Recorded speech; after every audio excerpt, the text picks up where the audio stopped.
Hey y'all, I'm Bud Elliott, and this is Cover 3 College Football Summer School. We've done our research on the teams, and now we're bringing on the top team experts from the 24/7 Sports Network to help us fill in the blanks. Please follow us on Twitter at Cover 3 Podcast. That's Cover 3 Podcast. And leave us a 5-star review on Apple and Spotify. All right, class is in session. Hey guys, welcome back into the Cover 3 College Ball Podcast. I'm Bud Elliott, and this is Summer School. Today we're going to talk a little Rutgers Scarlet Knights. To do so, I'm joined by Scarlet Nation's Bobby Deren. Bobby, welcome to the show. Thanks for having me, bud. Appreciate it. Yeah, man, really excited to get this thing going. Last year, 5-win team for Rutgers. They did outplay their power ratings a lot. I know we talked to producer Lance Glenn about that a lot. We disagree on just how good they were, but certainly a step up in performance over the prior years. Things seem to be going fairly well under Greg Schiano, a hire that I liked quite a bit. Overall feeling in Scarlet Nation right now? Everybody's excited about having Greg back because, I mean, it really went through some dark times after he left. I mean, he was getting them to the point where they were really, starting to peak, starting to, get to a point where they had a top 25 class, and then all of a sudden he bolts for the Tampa Bay Buccaneers. They hire Kyle Flood and then Chris Ash, and it was just, it was miserable. I mean, it was a 78-0 loss to Michigan. I don't think I've ever seen a team get beaten so bad at any level. They didn't have a first down till the fourth quarter. I mean, watching games like that and following was tough for the fan base. So now that there's kind of, a light at the end of the tunnel, it's a lot of excitement engulfing the entire fan base. No doubt. So we usually start on the opposite side of these, and that's where I will start here. Certainly not the better side of the of the two sides for Rutgers last year. I had them power rated 112th in offense, which I guess thank God for Northwestern, right? Otherwise they would have been Vanderbilt. Rushing slightly better than passing. I'll start at the most important position on the field because I got to say, in doing my research for these pieces, and we're doing about 70 of them. I felt like there wasn't another team out there that had as big of a gap between quarterback quality and rest of the roster quality, at least just based on the stats. What are you seeing at quarterback this year? Gavin Wimsatt is enrolled early, came in after Quinn Ewers did the same thing and kind of learned as he went. Should have been a high school, should still be in high school. Actually, should still be a high school senior. Had the benefit of playing a little bit last year, had the benefit of spring practice, added some nice weight. I mean, really looks like he's got a lot of potential to be the guy moving forward. Greg Schiano is not going to announce a starter until training camp, but I'd find it hard to believe that somebody's going to unseat him. The kid's just got so much talent. Rutgers hasn't had a guy like that, probably since Tom Savage. I mean, different type of player, but, an NFL caliber guy who can really get a lot of things done. Wimsatt's also a guy who can run, can throw. I mean, he's got a cannon for an arm. He's starting to understand the offense and, is a lot of positives in regard to him, a former 4-star who's really going to add a new dimension to the offense. So you do think he will beat out Noah? Yes, I mean, like I said, they're not going to announce anything. They're going to keep the competition open, but I'd be hard pressed to believe that Noah Vedral is going to start over Gavin Wimsatt this year. Interesting. Okay. Running back Pacheco, I feel like not a huge loss. I mean, they can replicate his production. I am curious about receiver though. A lot of receivers are back for this team. And they add a guy. I mean, I'm an ACC guy myself. Getting Taj Harris in from Syracuse, I do think he has a different level of ability physically than maybe some of the dudes that Rutgers was running out there last year. Obviously, they do lose Bo Melton. Are you expecting Taj Harris to be eligible? Yes. Has some work to do in the classroom, but Greg Schiano wouldn't have taken him. I don't think if he wasn't certain that he could get him ready to play. And I think that'll take care of itself. But, he's a guy, you mentioned Melton. He's similar to Melton, but I think he's got more elusiveness, can make guys miss more. Melton's more of a straight line speed guy. You saw that's kind of the reason he fell to the 7th round. Even though he ran a 4.34 at the combine, had 55 catches last year. They're going to need to have someone else step in and pick up the slack. But Harris looks like the guy. I mean, he looked really good in spring ball. And then you bring in Sean Ryan from West Virginia, who had a decent year last year, had some big catches, big receiver. And you also have Aaron Cruikshank from Wisconsin, Josh Youngblood, who transferred from Kansas State, was injured last year, but was the Big 12 special teams player of the year as a true freshman. So you have four transfers in there that are really going to contribute at the wide receiver position. I think those guys will help carry the load, and it's really going to be a new look offense. You talk about if Wimsatt potentially gets in there, Harris, Ryan, these transfers, Youngblood will play more of a role, and then you have four transfers on the offensive line.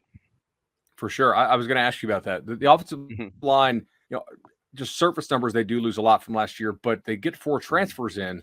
Right. I feel like Shiano, just being a Florida guy myself, I've always really respected the job that he has done scouting players, and Mhm. I think that trickles down, to his staff there.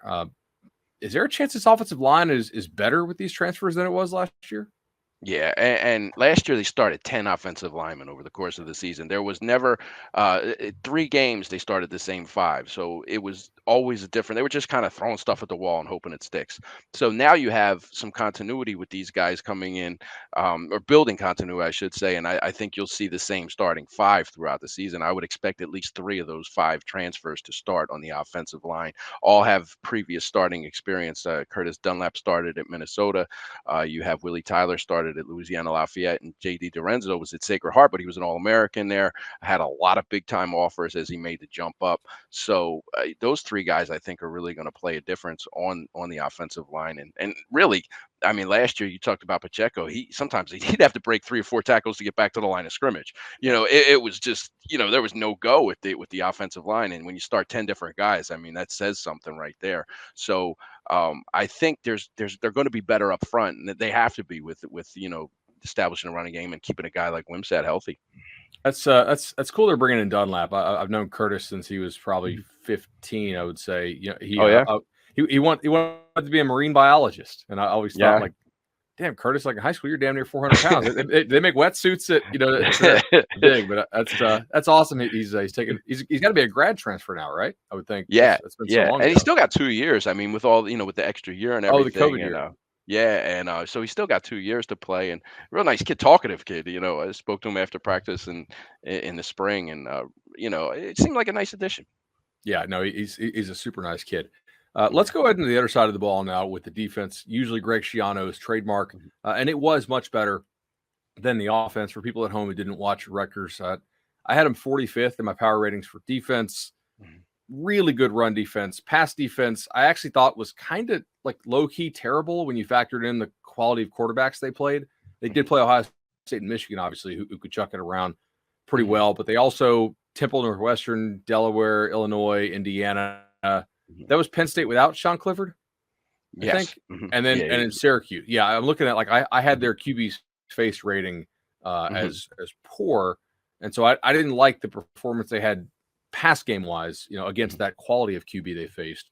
But their run mhm, defense was really good. That's kind of where I want to start here. mhm, Lose 3 of the top 4 on the defensive line, I think, right, and mhm. lose 3 of the top 4 linebackers. Uh, are you are you expecting a drop off, and if so, how much? Well, the defensive line is kind of deceiving because they have a lot of young talent. Some of the guys who were, returning starters probably would have got beaten out this year anyway. So you're seeing some of these young guys really start to emerge. They went after a lot of defensive ends when Greg Schiano first came in. He wants those long, rangy 6'6", 6'5", 6'7" guys who can really bend and really athletic. So he's recruiting a different type of player. But the defensive line is probably the best unit right now, even losing some guys. I mean, stepping up, they have 2 veterans in the middle, and Ifeanyi Major, Temple transfer, Mayan Hanatu, a transfer from Minnesota. Common theme with the transfers here. And Keontae Hamilton, who is going to be a sophomore, who's just, been really good, was a top wrestler coming out of high school, and I think he's going to have a huge year. Then you have some defensive end depth as well. Linebackers are a little thin. You had 2 injuries, major injuries in spring practice, but they usually only play 2 linebackers and 3 cornerbacks. So it's not as big a good gap because you don't have as many players at the position. And the secondary looks pretty tough. And I think the defense is going to be better actually this year. But last year, I think one of the reasons they really struggled against the pass is because they didn't have those prolific pass rushers that could really get to the quarterback. The edge guys just, they didn't have it. Aaron Lewis is a guy they're going to count on this year, but he was still, needed a year in off-season development in the weight room and stuff. But they just couldn't they didn't have that sack guy that could really get there. For sure. Bobby, just two more for you. So on the secondary, curious here, what do you see as far as was that more guys getting beat last year, or was it more, hey, new system, communication, coverage bus, dude's just wide open because somebody just turned him loose? Because I'm curious with all the experience back, if it's the latter, I'm kind of the mindset that, hey, another year in a system, they could minimize the number of guys just running wide open. Well, it was a couple different things. Max Melton is their top corner. He was suspended for 3 games last year. They had to fill in some guys, had some injuries. Trey Avery was back. He's supposed to be an anchor. He was a fifth-year guy and had just a terrible year. Sometimes when they did cover, they wouldn't get enough pressure, so you can only cover for so long. So I think it was a mix of all those things, not necessarily guys getting beat. He did have some young guys in there kind of learning on the fly. But I think sometimes that lack of pressure on the quarterback really asked a lot of the secondary to, cover these Big Ten receivers for so long. For sure. And last one here, the punter, Cruikshank, or excuse me, not Corsick. He's back? Yes. Yeah. Back for a 6th year, and he's just been phenomenal. He's been, I mean, you watch him and it's like he just puts the ball in the 10-yard line, it just stops. And, he's just, a weapon. Greg Schiano called him the best he's ever seen at the position. So, and his game's not really built for the NFL. It's tough to break in there as a punter anyway. So he came back. He told me a couple weeks ago he's working on his 3rd master's degree. So, Wow. yeah, really, really nice kid. And I mean, just deadly with positioning the ball and just such a weapon. And when your punter is your MVP every year, I mean, well, it says something about your team on both sides, but it also speaks to how good he is. He's just so precise with everything, and they really benefit with him coming back this year.